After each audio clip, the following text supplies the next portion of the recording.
اعوذ باللہ من الشیطان الرجیم بسم اللہ الرحمن الرحیم الحمد للہ والصلاة علی اہلہا اما بعد۔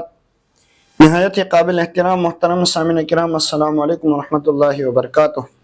بعد حمد و ثنا سلسلہ وار درس کتاب الاعتقادیہ، آج ہم انشاءاللہ الرحمن قیامت اور اس کے اقسام کے حوالے سے مختصر پڑھیں گے۔ تو جناب شاہ سید علیہ رحمہ بیان فرماتے ہیں وَيَجِبُ أَن تَعْتَقِدَ أَنَّ الْقِيَامَةَ عَلَى النَّوْعَيْنِ أَنفُسِيَّةٌ وَآفَاقِيَةٌ، اور واجب ہے اس بات پر اعتقاد رکھنا کہ قیامت کی دو قسمیں، ایک انفسیہ ہے اور ایک آفاقیہ ہے۔ كُلُّ مِنْهُمَا عَلَى أَرْبَعَةِ أَوْجِهٍ، ان میں سے ہر ایک کے چار اقسام ہیں، صغرا و کبرا و وسطی و عظمی۔ صغرا انفسیہ، کبرا انفسیہ، وسطی انفسیہ، عظمی انفسیہ۔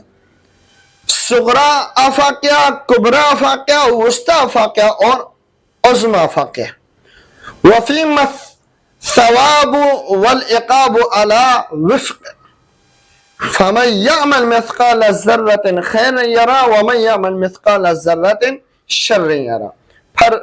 پھر جس شخص نے ذرہ برابر نیکی کی وہ اسے دیکھے گا، اور جس نے ذرہ برابر برائی کی وہ اسے دیکھیں گے۔ اسی کی آیہ مبارکہ کے مطابق قیامت کے دن ثواب اور عقاب یعنی عذاب ہوگا۔ تو محترم سامعین کرام،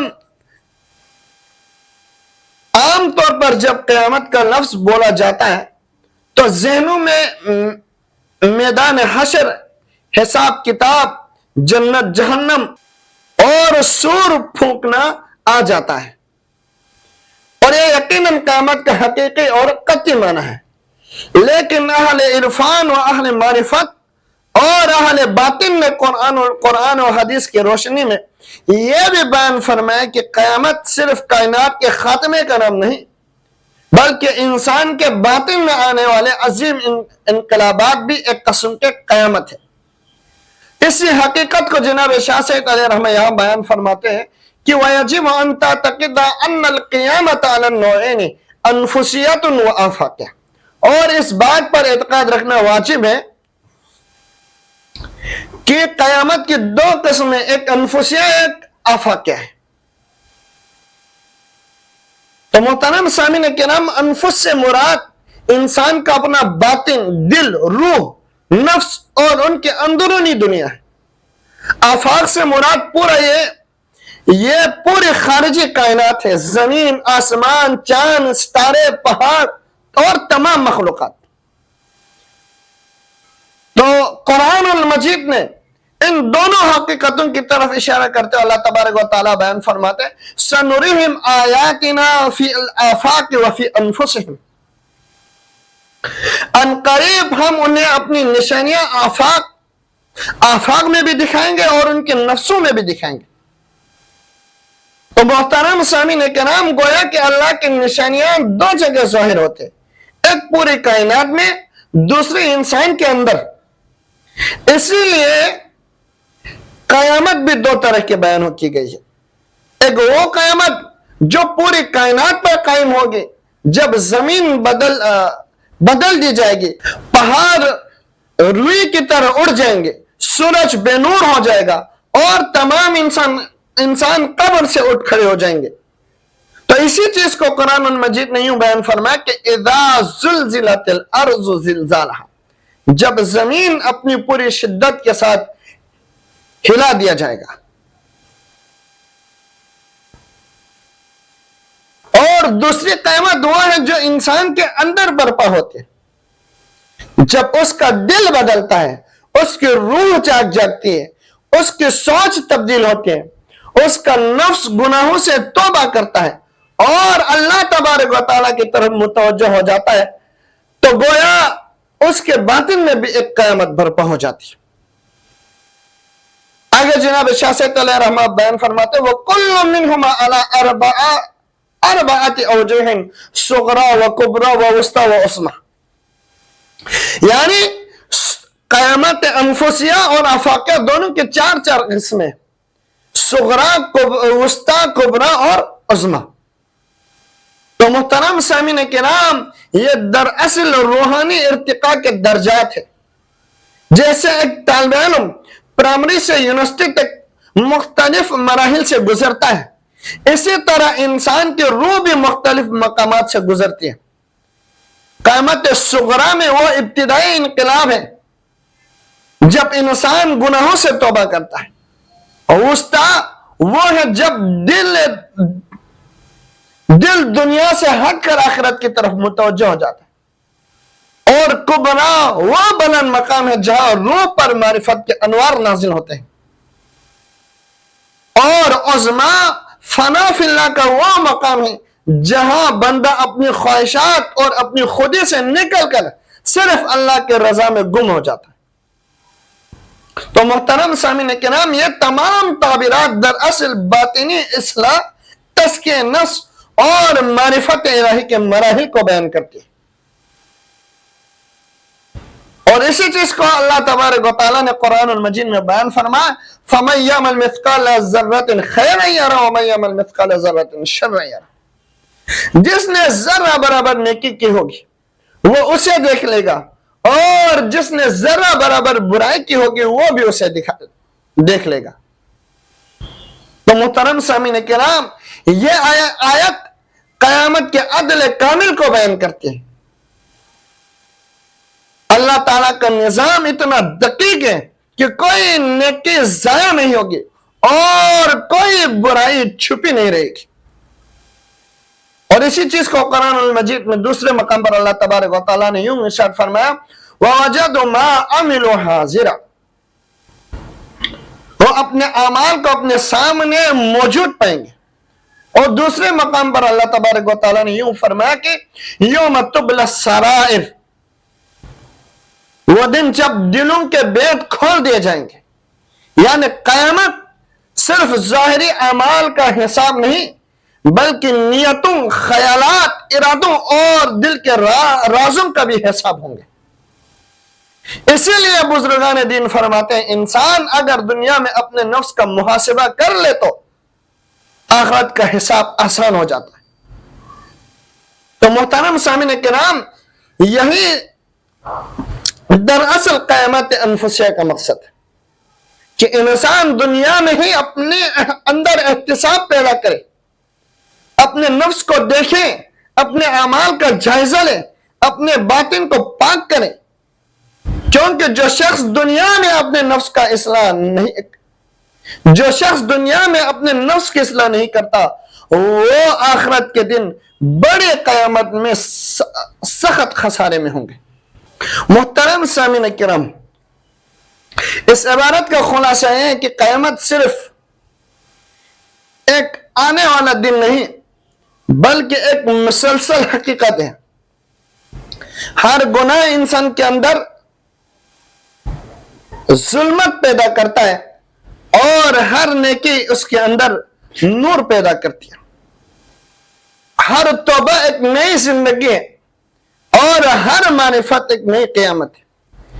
اسی لیے اہل اللہ فرماتے ہیں کہ اصل کامیابی صرف قیامت کے دن جنت پانا نہیں بلکہ دنیا میں اپنے دل کو زندہ کرنا ہے، کیونکہ مردہ دل قیامت کے حقائق کو نہیں سمجھ سکتا۔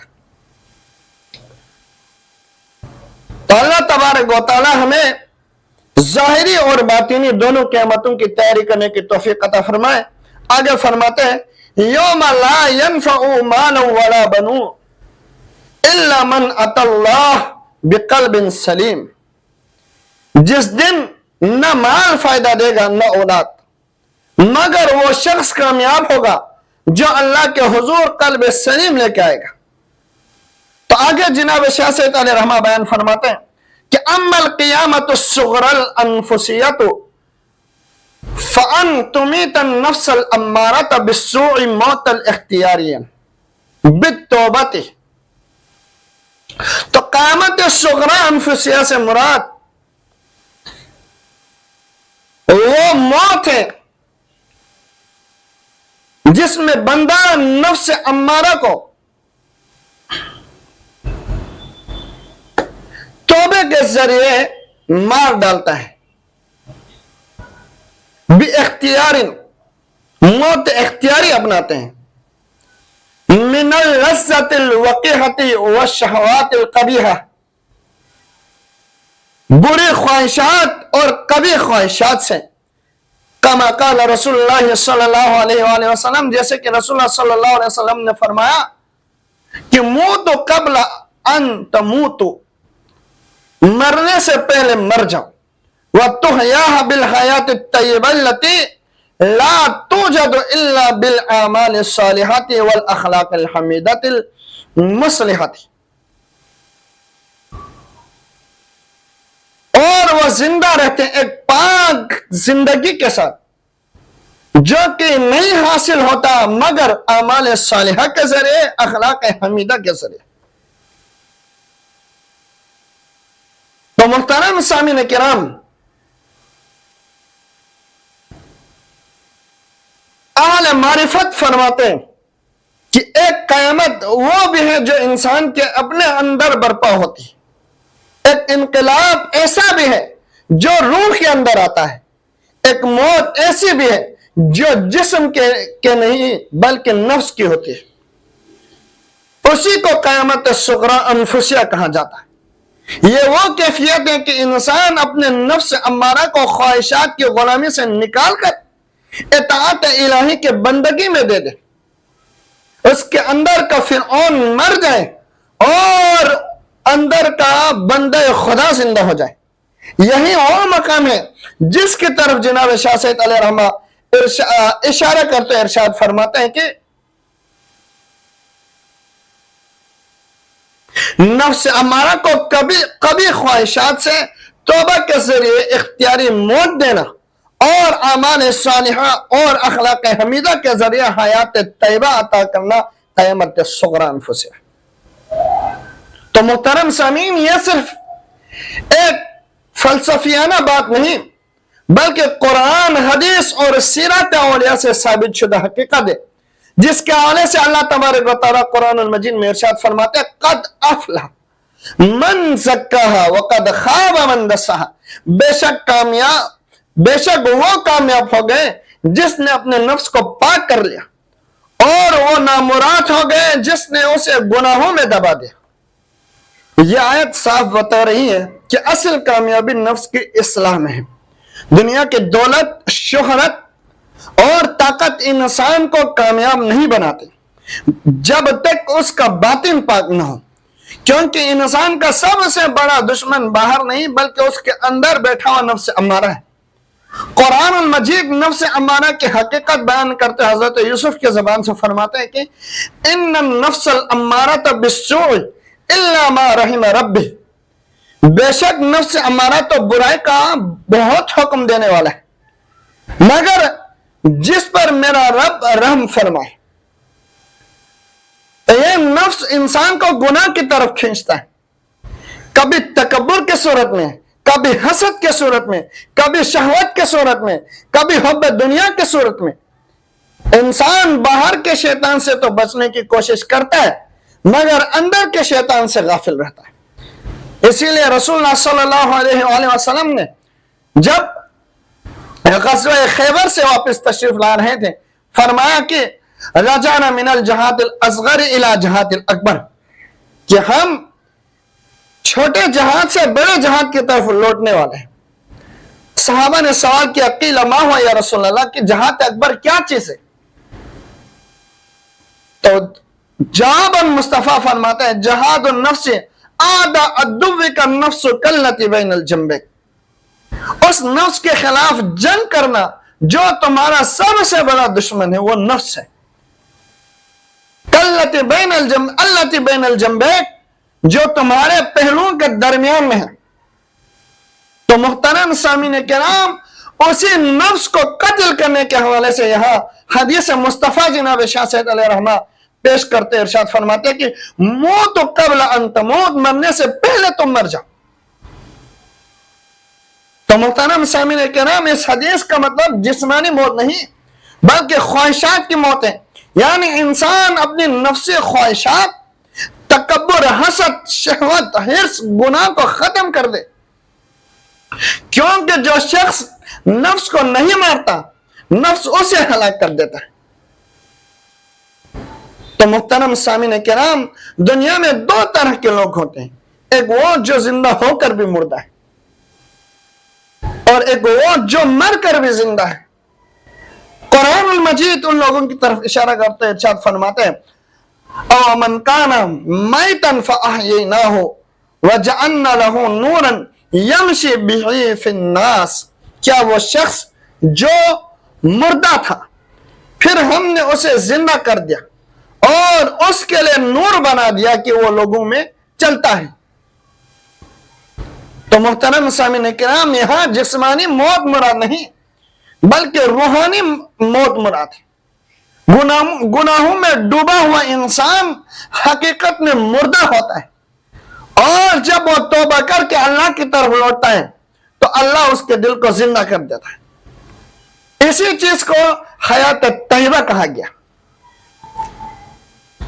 آگے اللہ تبارک و تعالیٰ ایک اور مقام پہ ارشاد فرماتے ہیں، اللہ تبارک و تعالیٰ ارشاد فرماتے ہیں کہ من عمل صالحا من ذکر او انثى وهو مؤمن فلنحيينه حیاتا طیبہ، جو شخص ایمان کے ساتھ نیک عمل کرے گا ہم اسے پاکیزہ زندگی عطا فرمائیں گے۔ تو محترم سامعین کرام، یہ حیات طیبہ صرف کھانے پینے یا آرام کرنے کا نام نہیں۔ کتنے امیر لوگ ہیں جو اندر سے پریشان ہیں، اور کتنے فقیر ہیں جن کے دل سکون سے بنے ہوئے ہیں۔ تو اصل زندگی دل کے سکون کا نام ہے، اور دل کا سکون صرف اللہ کی یاد سے حاصل ہوتا ہے۔ تو قرآن بیان فرماتے الا بذکر اللہ تطمئن القلوب، خبردار اللہ کے ذکر ہی سے دلوں کو سکون ملتا ہے۔ تو محترم سامعین کرام، قیامت صغری انفسیہ دراصل انسان کے اندر ایک جہاد ہے۔ یہ تلواروں کا جہاد نہیں بلکہ خواہشات کے خلاف جہاد ہے۔ اسی لیے رسول اللہ صلی اللہ علیہ وسلم نے غزوہ خیبر سے جب واپس تشریف لا رہے تھے تو فرمایا راجعنا من الجہاد الاصغر الى جہاد الاکبر، ہم چھوٹے جہاد سے بڑے جہاد کی طرف لوٹتے ہیں۔ تو صحابہ نے سوال کیا قیل ما ہوا یا رسول اللہ، کہ وہ بڑا جہاد کیا چیز ہے؟ فرمایا جہاد النفس، نفس کے خلاف جہاد ہے۔ تو یہی وہ جنگ ہے جس میں بہت کم لوگ کامیاب ہوتے ہیں، کیونکہ دشمن باہر ہو تو انسان مقابلہ کر لیتا ہے، مگر جب دشمن اپنے اندر ہو تو جنگ مشکل ہو جاتی۔ شیطان انسان کو صرف گناہ کی دعوت نہیں دیتے بلکہ گناہ کو خوبصورت بنا کر پیش کرتے۔ قرآن بیان فرماتے وَزَيَّنَ لَهُمُ الشَّيْطَانُ أَعْمَالُهُمْ، اور شیطان ان کے اعمال کو ان کے لیے مزین کرتے۔ انسان سمجھتے ہیں کہ میں آزاد ہوں، حالانکہ وہ اپنے نفس کا غلام بن چکا ہوتا ہے۔ کبھی غصہ اسے چلاتا ہے، کبھی شہوت، کبھی لالچ، تو کبھی انا اسے چلاتا ہے۔ لیکن جب بندہ سچی توبہ کرتا ہے تو اس کے اندر قیامت برپا ہو جاتی ہے، اس کی سوچ بدل جاتی ہے، نگاہ بدل جاتی ہے، زبان بدل جاتی ہے، مجالس بدل جاتے ہیں، دل بدل جاتا ہے۔ تو اسی چیز کو مولا متقین حضرت امیر المومنین علیہ السلام نے فرمایا جس نے اپنے نفس کو پہچانا اس نے اپنے رب کو پہچانا، کیونکہ معرفت الہی کا راستہ نفس کی اصلاح سے ہو کر گزرتا ہے۔ دل جب تک شہوات کی گندگی سے پاک نہ ہو اس میں معرفت کا نور داخل نہیں ہوتا۔ اسی لیے اولیاء کاملین نے مجاہدہ، ریاضات، ذکر، توبہ اور اخلاق حسنہ پر زور دیا۔ وہ جانتے تھے کہ انسان کا اصل مارکا اس کے لیے اپنے باطن میں موجود خناس سے لڑنا ہے۔ تو محترم سامعین کرام، آج ہم ظاہری ترقی کو زندگی سمجھ بیٹھے مگر اندر سے مردہ ہو چکے ہیں۔ نماز ہے مگر خشوع نہیں، تلاوت ہے مگر اثر نہیں، علم ہے مگر عمل نہیں، زبان پر دین ہے مگر دل میں دنیا ہے۔ یہ اس بات کی علامت ہے کہ نفس ابھی زندہ ہے اور روح کمزور ہے۔ تو محترم سامعین، قیامت صغری انفسیہ کا مقصد یہی ہے کہ انسان اپنے اندر ایک روحانی انقلاب پیدا کرے اور اپنے نفس کو اللہ کے سامنے جھکا دے، اپنی خواہشات کو شریعت کے تابع کر دے، اپنی نگاہوں کو، زبان، دل اور خیالات کو پاک کر دے۔ اور جب انسان ایسا کر لیتا ہے تو پھر وہ دنیا میں رہتے ہوئے بھی آخرت کی خوشبو محسوس کرتا ہے، اس کے دل میں نور پیدا ہو جاتا ہے، اس کی زندگی عبادت بن جاتی ہے، اس کا اخلاق لوگوں کے لیے رحمت بن جاتا ہے۔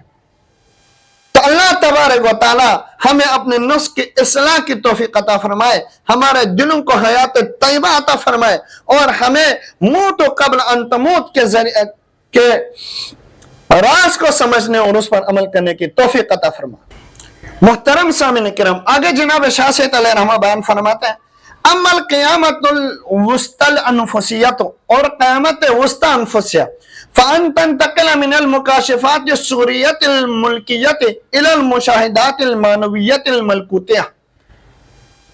تو قیامت وسطی انفسیہ سے مراد ہے کہ مکاشفات صغری ملکیہ سے وہ مشاہدات معنویت ملکوتیہ کی طرف منتقل ہونا، وتنسلک فی سلک الذی قال رسول اللہ صلی اللہ علیہ وسلم فی بیان الاحوالہم، اور ان لوگوں کے ساتھ منسلک ہونا، شامل ہونا جن کے احوال کو رسول اللہ صلی اللہ علیہ وسلم نے یوں بیان فرمایا کہ ابدانہم فی الدنیا وقلوبہم فی الآخرہ، ان کے بدن دنیا میں ہوتے ہیں اور ان کا دل آخرت میں ہوتے ہیں، بالاشباہ فرشعون وبالارواح الارشعون، اور جسمانی لحاظ سے زمینی اور روحانی اعتبار سے عرشی ہے۔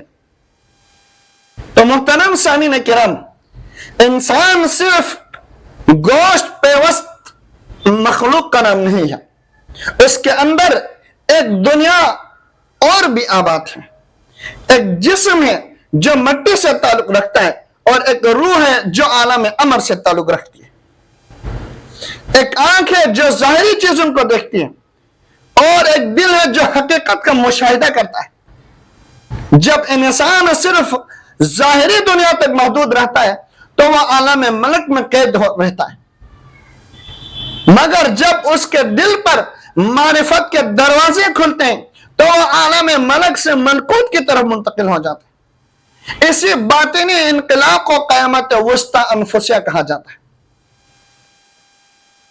جس کے حوالے سے شاہ سید علیہ رحمہ نے عبارت میں یوں بیان کیا کہ قیامت وسطی انفسیہ یہ ہے کہ انسان عالم ملک کے سوری مکاشفات سے نکل کر عالم ملکوت کے معنوی مشاہدات کی طرف منتقل ہو جائے، اور ان لوگوں کے سلسلے میں داخل ہو جائے جن کے بارے میں رسول اللہ صلی اللہ علیہ وسلم نے ارشاد فرمایا کہ ان کے بدن دنیا میں ہوتے ہیں مگر ان کے دل آخرت میں ہوتے ہیں، جسمانی اعتبار سے زمینی اور روحانی اعتبار سے عرشی ہوتے ہیں۔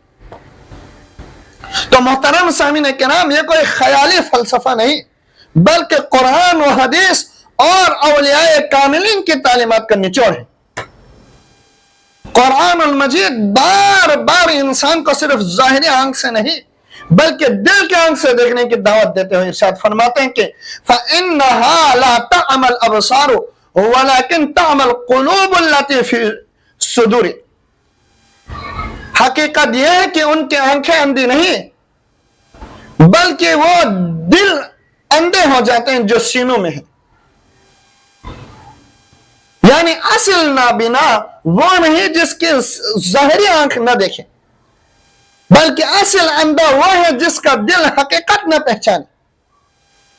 عالم ملک سے انسان ظاہری اشیاء دیکھتے ہیں، رنگ، شکل، دولت، شہرت، طاقت، مگر عالم ملکوت میں ان چیزوں کے پیچھے موجود حقائق دیکھنے لگتے ہیں۔ وہ دنیا کو صرف دنیا نہیں سمجھتے بلکہ اسے آخرت کی کھیتی سمجھتے ہیں، اور عبادت کو رسم نہیں بلکہ قرب الہی کا ذریعہ سمجھتے ہیں۔ یہی وجہ ہے کہ قرآن المجید جناب ابراہیم علیہ نبی علیہ السلام کے حوالے سے ارشاد فرماتا ہے وَكَذَلِكَ نُرِي ابراہیم ملکوت السماوات والارض وَلِيَكُونَ مِنَ الْمُوقِنِينَ، اور اسی طرح ہم نے ابراہیم کو آسمان اور زمین کی ملکوت دکھائی تاکہ وہ کامل یقین والا ہو جائیں۔ تو محترم سامعین کرام، یہ ملکوت ظاہری آنکھ سے نظر آنے والی چیز نہیں بلکہ حقیقتوں کا روحانی مشاہدہ ہے۔ جب دل پاک ہو جاتا ہے تو اللہ انسان کے باطن پر حقائق کے دروازے کھول دیتے ہیں۔ تو قیامت وسطی انفسیہ دراصل روح کے بیدار ہونے کا نام ہے۔ پہلے انسان دنیا کو حقیقت سمجھتا تھا، اب وہ دنیا کو سایہ سمجھنے لگتا ہے۔ پہلے وہ جسم کے خواہشات کے لیے جیتا تھا، اب وہ روح کی پاکیزگی کے لیے جینے لگتے ہیں۔ اسی کیفیت کو حدیث نبوی میں بھی یوں بیان فرمایا کہ ابدانہم فی الدنیا وقلوبہم فی الآخرہ، ان کے دل دنیا میں ہوتے ہیں مگر ان کے جسم دنیا میں ہوتے ہیں مگر ان کا دل آخرت میں ہوتے ہیں۔ یہ وہ لوگ ہیں جو بازار میں چلتے ہیں مگر دل اللہ کے ساتھ ہوتا ہے، وہ دنیا کے کام کرتے ہیں مگر دنیا ان کے دل میں نہیں ہوتی، ان کے ہاتھ دنیا میں ہوتے ہیں مگر روح آسمان میں پرواز کر رہی ہوتی۔ اسی چیز کو حضرت امیر المومنین مولا متقین حضرت علی علیہ السلام نے متقین کی کیفیت بیان فرماتے ہیں، ارشاد فرمایا کہ گویا انہوں نے جنت اور جہنم کو دیکھ لیا ہے، یعنی ان کا یقین اس قدر مضبوط ہو جاتا ہے کہ غیب ان کے لیے مشاہدہ بن جاتا ہے، یعنی وہ علم الیقین عین الیقین سے نکل کر حق اور یقین پہ پہنچتا ہے۔ یہی وہ منظر ہے جس کو مشاہدات الملکوتیہ کہا جناب شاہ سید علیہ رحمہ نے۔ قرآن المجید میں اللہ تبارک و تعالی ارشاد فرماتا ہے یا ایھا الذین آمنوا اتقوا اللہ ویعلمکم اللہ، اے ایمان والو اللہ سے ڈرو، اللہ تمہیں علم عطا فرمائے گا۔ تو محترم سامعین کرام، یہ صرف کتابی علم نہیں بلکہ نورانی علم ہے۔ جب انسان تقوی اختیار کرتا ہے تو اس کے دل پر اللہ کی طرف سے معرفت کا نور اترتا ہے۔ اسی لیے رسول اللہ صلی اللہ علیہ وسلم نے ارشاد فرمایا من عمل بما علم وورثہ اللہ علم ما لم یعلم، جو اپنے علم پر عمل کرتا ہے اللہ اسے وہ علم عطا فرماتا ہے جو اسے معلوم نہیں ہوتا، جیسے کہ حضرت خضر کے حوالے سے قرآن المجید میں آتا ہے فوجد عبدا من عبادنا آتینہ رحمتا من عندنا وعلمناہ من لدن علم، اور جب ہمارے بندوں میں سے کوئی بندہ ہماری رحمت کو پا لیتے ہیں تو ہم اسے اپنے ہاتھ سے علم سکھاتے ہیں۔ تو محترم سامعین کرام، یہ وہی باطنی معرفت ہے جو انسان کو ظاہری دنیا سے اٹھا کر ملکوتی حقائق تک پہنچاتی ہے۔ تو محترم سامعین کرام، قیامت وسطی انفسیہ کا مطلب یہ نہیں کہ انسان دنیا چھوڑ کر جنگلوں میں چلا جائے۔ تو محترم سامعین، اسلام رہبانیت نہیں سکھاتا بلکہ اس کا مطلب یہ ہے کہ انسان دنیا میں رہتے ہوئے بھی اللہ کے ساتھ وابستہ رکھے۔ رسول اکرم صلی اللہ علیہ وسلم تجارت بھی کرتے تھے، معاشرہ بھی چلاتے تھے، جنگیں بھی لڑتے تھے، مگر ان کا قلب ہر لمحہ اللہ کے ساتھ تھا۔ اسی لیے قرآن المجید نے ارشاد فرمایا کہ رجالا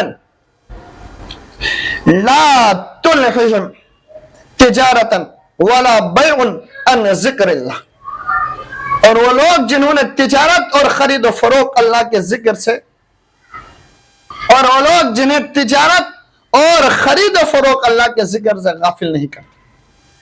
تو محترم سامعین کرام، یہی اصل روحانیت ہے، دنیا ہاتھ میں ہو مگر دل میں نہ ہو۔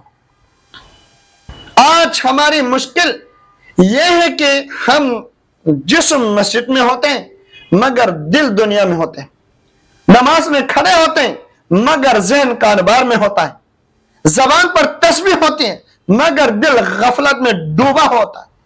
قیامت وسطی انفسیہ انسان کو اس غفلت سے نکالتی ہے، وہ دنیا کے پردوں کے پیچھے اللہ کی قدرت دکھنے لگتا ہے، وہ ہر نعمت میں منعم کو پہچانتا ہے، ہر آزمائش میں حکمت دیکھتا ہے، ہر عبادات میں قربت محسوس کرتا ہے۔ اسی کیفیت کو قرآن یوں بیان فرماتے ہیں، الذین آمنوا وتطمئن القلوب بذکر اللہ، وہ لوگ جو ایمان لائے اور جن کے دل اللہ کے ذکر سے مطمئن ہو گئے۔ تو محترم سامعین کرام، یہ مقام صرف باتوں سے حاصل نہیں ہوتا، اس کے لیے مجاہدہ چاہیے، توبہ کرنا چاہیے، ذکر چاہیے، راتوں کی عبادت چاہیے، آنکھوں کے آنسو چاہیے، اور نفس کے خلاف جہاد چاہیے۔ انسان اپنے نفس کو پاک کرتا ہے تو پھر اس کا دل آہستہ آہستہ ملکوتی انوار کا آئینہ بن جاتا ہے، وہ صرف آنکھوں سے نہیں بلکہ نور ایمان سے دیکھنے لگتا ہے۔ رسول اللہ صلی اللہ علیہ وسلم نے ارشاد فرمایا، اتقوا فراست المؤمن فإنه ينظر بنور اللہ، مومن کی فراست سے بچو کیونکہ وہ اللہ کے نور سے دیکھتا ہے۔ یہی وہ مقام ہے جہاں انسان فرشی ہو کر بھی عرشی بن جاتا ہے۔ اس کا جسم زمین پر ہوتا ہے مگر روح آسمانوں کی سیر کر رہی ہوتی ہے۔ تو محترم سامعین، اللہ ہمیں بھی ظاہری دنیا کے غفلت سے نکال کر معرفت و ملکوت کے نور سے منور فرمائے۔ آگے جناب شاہ سید علیہ رحمہ ارشاد فرماتے ہیں، وَأَمَّا الْقِيَامَةُ الْكُبْرَى الْأَنفُسِيَّةُ فَالْإِرْتِحَالُ مِنَ الْمَلْكُوتِ والعقول والنفوس المتعلقة بالأفلاك إلى الجبروت والعقل الأول المنزه عن الأجسام والبحر الحياة الذي لا ساحل له على طبق قول الله تعالى ونفخ في الصور فصائق من في السماوات ومن في الأرض إلا ما شاء الله ثم نفخ في الأخرى فإذا هم قيام ينظرون۔ قیامت کبری انفسیہ سے مراد اللہ کے فرمان، اور جب سور پھونکا جائے گا تو ان لوگوں کے سوا جنہیں اللہ چاہے جو کچھ آسمان میں ہے اور زمینوں میں ہے سب بے ہوش ہو جائیں گے۔ پھر دوسری دفعہ سور پھونکا جائے گا تو سب کھڑے ہو کر دیکھنے لگیں گے۔ اس آیہ مبارکہ کے تحت عالم ملکوت عقول اور افلاک سے متعلق نفوس سے نکل کر عالم جبروت اجسام سے منزہ عقل اول اور بحر حیات کہ جس کا کوئی کنارہ نہیں، اس کی طرف نکل جانے کا نام قیامت کبری انفسیہ ہے۔ محترم سامعین، انسان کی زندگی صرف ظاہری دنیا تک محدود نہیں، اس کے وجود کے اندر ایک ایسا سفر جاری ہے جو مٹی سے شروع ہو کر مختلف مقامات تک پہنچتا ہے۔ پہلے انسان دنیا کے ظاہری پردوں میں الجھا رہتا ہے، پھر روحانیت کی طرف سفر کرتا ہے، اور پھر ایک ایسا مقام آتا ہے جہاں نہ دنیا باقی رہتی ہے، نہ نفس، نہ خواہشات اور نہ میں کا غرور۔ وہاں صرف اللہ کی عظمت، اس کا نور اور اس کی بقا اور اس کی حیات باقی رہ جاتی ہے۔ اسی عظیم روحانی انقلاب کو قیامت کبری انفسیہ کہا گیا۔ جیسا کہ جناب شاہ صاحب علیہ رحمہ نے عبارت میں بیان فرمایا کہ قیامت کبری انفسیہ یہ ہے کہ انسان عالم ملکوت عقول اور افلاک سے متعلق نفوس سے نکل کر عالم جبروت عقل اول اور بحر حیات کی طرف منتقل ہو جائے جس کا کوئی کنارہ نہیں۔ تو محترم سامعین، یہ الفاظ بظاہر فلسفیانہ محسوس ہوتے ہیں مگر حقیقت میں یہ قرآن کی روحانی تفسیر ہے۔ اس مقام پر انسان کا باطن اس قدر پاک اور بلند ہو جاتا ہے کہ وہ مخلوق کے حدود سے نکل کر معرفت الہی کے بے کنارہ سمندر میں داخل ہو جاتا ہے۔ قرآن المجید نے اس عظیم عظمت کو یوں بیان فرمایا کہ وَنُفِخَ فِي الصُّورِ فَصَائِقَ مَنْ فِي السَّمَاوَاتِ وَمَنْ فِي الْأَرْضِ إِلَّا مَا شَاءَ اللَّهُ ثُمَّ نُفِخَ فِي الْأُخْرَى فَإِذَا هُمْ قِيَامٌ يَنْظُرُونَ۔ اور جب سور پھونکا جائے گا تو جو کچھ زمین اور آسمان میں سب بے ہوش ہو جائیں گے مگر جسے اللہ چاہے۔ پھر دوبارہ سور پھونکا جائے گا تو سب کھڑے ہو کر دیکھنے لگیں گے۔ تو محترم سامعین کرام، ظاہری معنی یہ قیامت آخرت کا بیان ہوا، مگر اہل عرفان کہتے ہیں کہ انسان کے باطن میں بھی ایک سور پھونکا جائے گا، ایک نفخہ ایسا ہوتا ہے کہ انسان کے اندر کے ساری نفسانی دنیا فانی ہو جاتی ہے، اس کی انات، تکبر، خواہشات، خودی اور مخلوق سے وابستگانیاں ٹوٹ جاتے ہیں۔ پھر ایک دوسرا نفخہ جب ہوتا ہے جس میں اللہ تعالی، جس میں انسان اللہ کے معرفت کے ساتھ نئی زندگی پاتا ہے، تو یہی فنا ثم بقا ہے۔ تو محترم سامعین کرام، قیامت صغری میں انسان نے اپنے نفس کو مارا تھا، قیامت وسطی میں اس نے ملکوتی مشاہدات حاصل کیے تھے، مگر قیامت کبریٰ میں انسان اپنی ذات کے احساس سے بھی آگے نکل جاتا ہے۔ یہ وہ مقام ہے جہاں بندہ اپنے وجود کو مستقل حقیقت نہیں سمجھتا، بلکہ ہر شے میں اللہ تبارک و تعالیٰ کی قدرت اور نور دیکھتا ہے۔ اسی چیز کو بعض صوفیاء کرام نے وحدت الشہود اور وحدت الوجود کا نظریہ پیش کیا۔ اسی بنیاد پر قرآن المجید میں اللہ تبارک و تعالیٰ ارشاد فرماتا ہے، کل من علیہا فان ویبقى وجہ ربک ذو الجلال والاکرام، جو کچھ زمین پر ہے سب فنا ہونے والا ہے اور صرف رب کے ساتھ باقی رہے گی۔ تو محترم سامعین، عارفین کہتے ہیں کہ اس آیت کا ایک ظاہری معنی ہے اور ایک باطنی معنی۔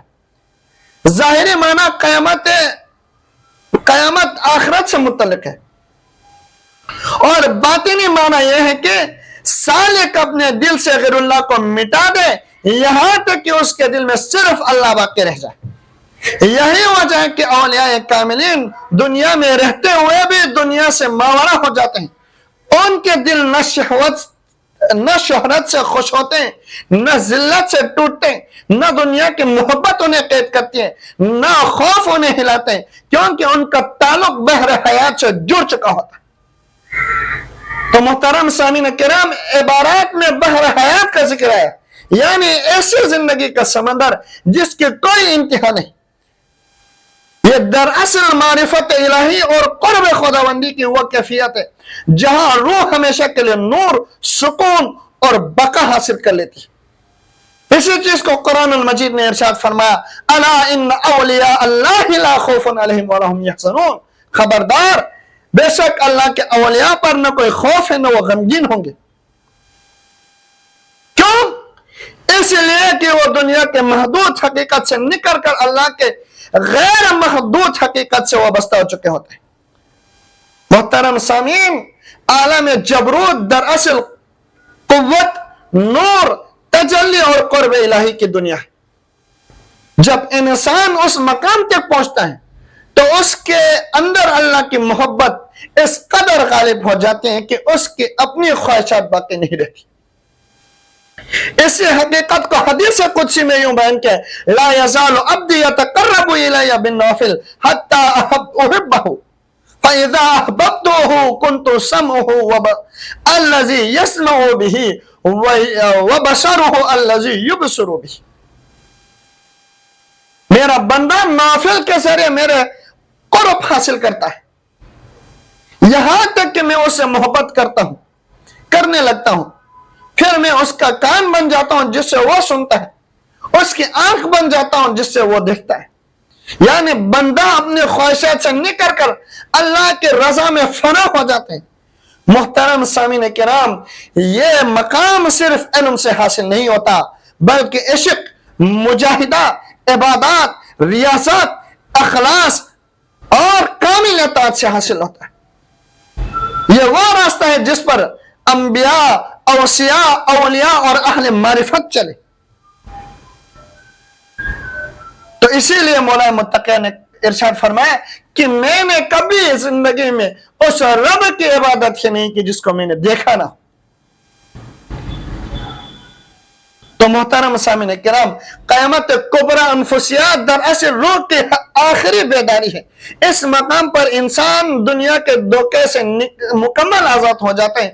اس کے اندر اللہ کی محبت اس قدر بڑھ جاتی ہے کہ باقی سب چیزیں چھوٹی محسوس ہونے لگتی ہیں۔ وہ نماز صرف فرض سمجھ کر نہیں پڑھتا، بلکہ دیدار محبوب کا ذریعہ سمجھ کر پڑھتا ہے۔ وہ ذکر صرف زبان سے نہیں کرتا، بلکہ اس کا دل ہر لمحہ اللہ کے یاد میں ڈوبا رہتا ہے۔ اسی لیے بعض اولیاء کرام فرماتے ہیں کہ لوگ دنیا میں جنت تلاش کرتے ہیں، جبکہ ہم جنت میں رہتے ہوئے دنیا میں چلتے ہیں۔ یعنی قرب الہی کی لذت ان کے دنوں میں ایسی جنت پیدا کرتی ہے کہ جو دنیا کے ہر نعمت سے بلند ہوتی ہے۔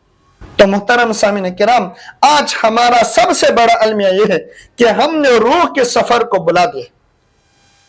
ہم جسم کی پرورش کرتے ہیں مگر روح کو بھوکا رکھتے ہیں۔ ہم دنیا کے لیے جاگتے ہیں مگر آخرت کے لیے سوتے رہتے ہیں۔ تو قیامت کبریٰ انفسیہ ہمیں یاد دلاتے ہیں کہ انسان کا اصل مقصد اللہ کی معرفت ہے۔ اصل کامیابی یہ نہیں کہ دنیا میں ہمیں پہچانے، بلکہ یہ ہے کہ اللہ ہمیں اپنے بندہ قبول فرمائے۔ اما القیامت العظمی الانفسیۃ فالفناء من الاجسام والارواح والاعیان الثابتۃ والتعینات باثرها ووصول الى اللاہوت والاضمحلال فیہ والبقاء بالحیاة الحقیقیۃ ففی هذه الحالات یقولون ان للہ و انا الیہ راجعون۔ قیامت عظمی انفسیہ سے مراد عالم اجسام، ارواح، اعیان ثابتہ اور تمام تعینات سے فنا ہو کر عالم لاہوت میں پہنچ جانا اور اس میں فنا ہو جانا اور حقیقی زندگی کے ذریعے باقی رہنا۔ اس حالت میں وہ کہتے ہیں کہ ان للہ و انا الیہ راجعون، ہم اللہ کے لیے ہیں اور اسی کی طرف پلٹ کے جانے والے ہیں۔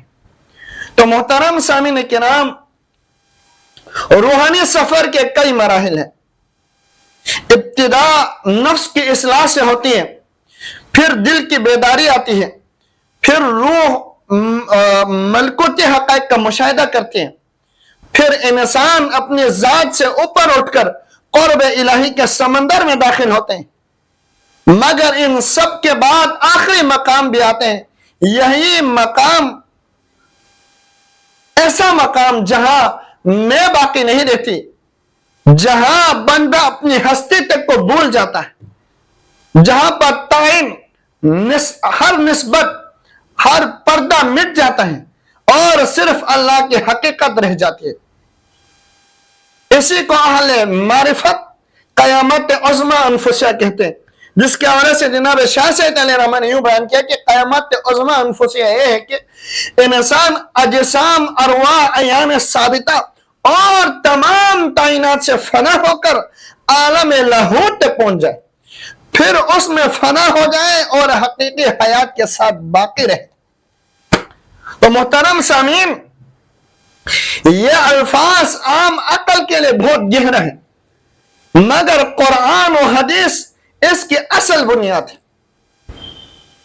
تو قرآن بار بار انسان کو یہ حقیقت یاد دلاتے ہیں کہ اس کائنات کی ہر چیز فانی ہے۔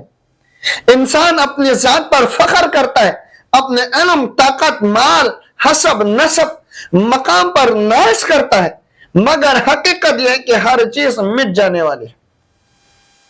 جیسے اللہ تبارک و تعالی ارشاد فرماتا ہے کل شیء ہالک الا وجہہ، ہر چیز فنا ہونے والی ہے سوائے اس کے چہرے اقدس کے۔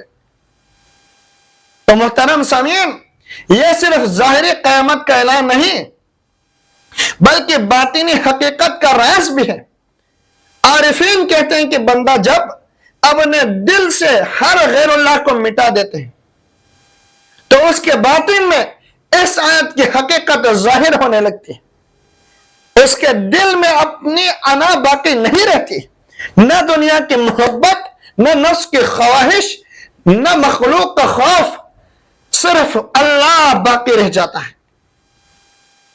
تو یہی فنا فی اللہ کا مقام ہے. محترم سامعین کرام، لاہوت سے مراد وہ عالم ہے جہاں بندہ مخلوق کی حدود سے نکل کر تجلیات الہی کے سمندر میں ڈوب جاتا ہے.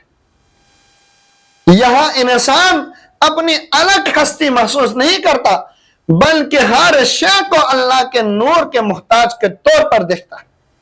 اسی حقیقت کو قرآن یوں بیان فرماتا ہے کہ ان للہ و ان الیہ راجعون، بے شک ہم اللہ ہی کے لیے ہیں اور اسی کی طرف لوٹنے والے ہیں.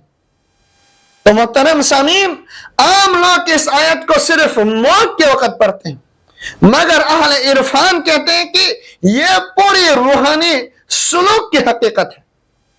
ان للہ یعنی ہماری اصل حقیقت اللہ کی طرف ہے، وَإِنَّ إِلَيْهِ رَاجِعُونَ یعنی روح کا آخری سفر بھی اللہ کی طرف ہے. تو یہ واپسی صرف جسمانی موت نہیں بلکہ روحانی رجوع بھی ہے. بندہ اپنے نفس، خواہشات، تعینات اور محدود شناختوں سے نکل کر اپنے رب کی طرف پلٹتا ہے.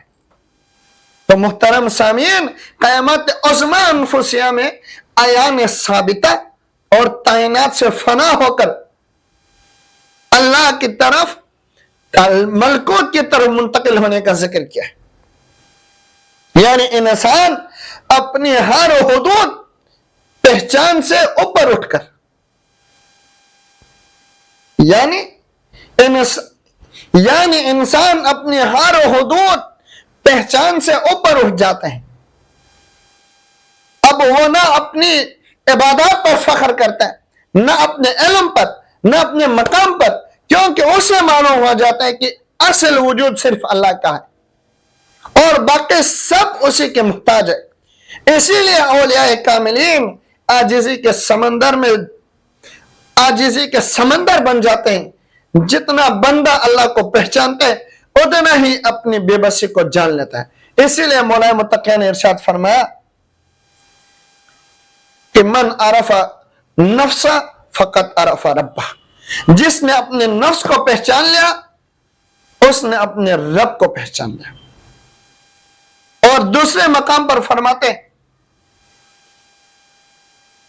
کہ واللہ لم اعبد ربا لم یرہ، کہ واللہ میں نے ایسے رب کی عبادت نہیں کی جس کو میں نے دیکھا نہ.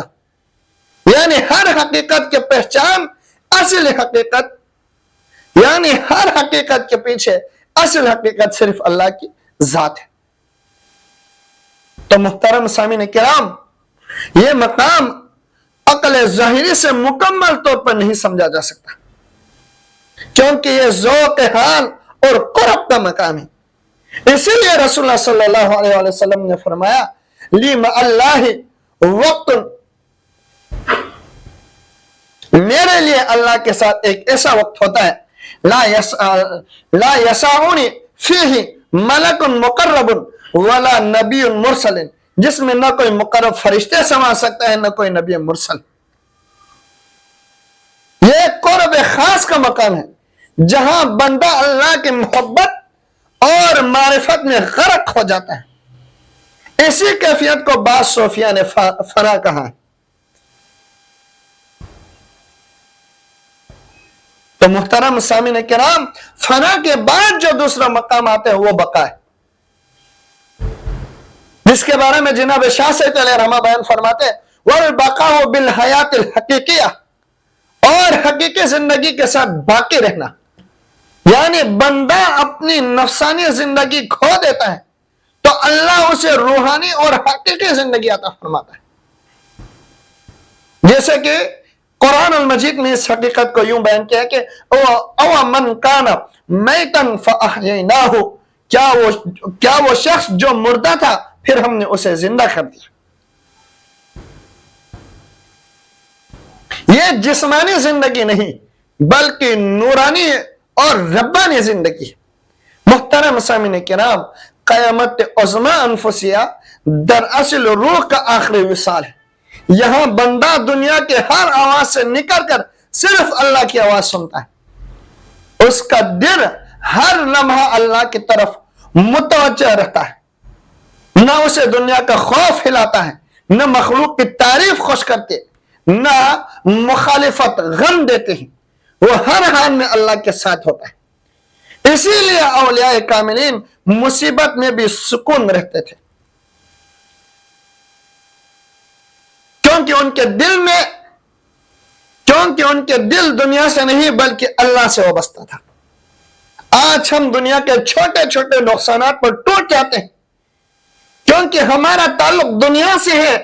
ہمارا تعلق اللہ سے مضبوط ہو جائے تو پھر دنیا کی آندیاں بھی ہمیں نہیں ہلا سکتی۔ تو محترم سامعین کرام، قیامت عظمی انفسیہ کا پیغام یہ ہے کہ انسان اپنی حقیقت کو پہچانے اور جان لے کہ اس کی اصل منزل دنیا نہیں بلکہ اللہ ہے۔ اس کا اصل سکون مال نہیں، شہرت اور خواہشات میں نہیں بلکہ قرب خداوندی میں ہے۔ یہ مقام صرف دعووں سے نہیں ملتا، اس کے لیے سچی توبہ، اخلاص، عبادات، ذکر، مجاہدہ، عشق الہی، اطاعت مصطفیٰ اور خدمت خلق کی ضرورت ہوتی ہے۔ تو دعا ہے کہ اللہ تعالی ہمیں نفس و دنیا کی قید سے آزاد فرمائے، ہمیں اپنے نور معرفت سے منور فرمائے، اور ہمیں فنا فی اللہ اور بقا باللہ کے حقیقی مفہوم کو سمجھنے اور اس پر چلنے کی توفیق عطا فرما۔ وآخر دعوانا الحمدللہ رب العالمین۔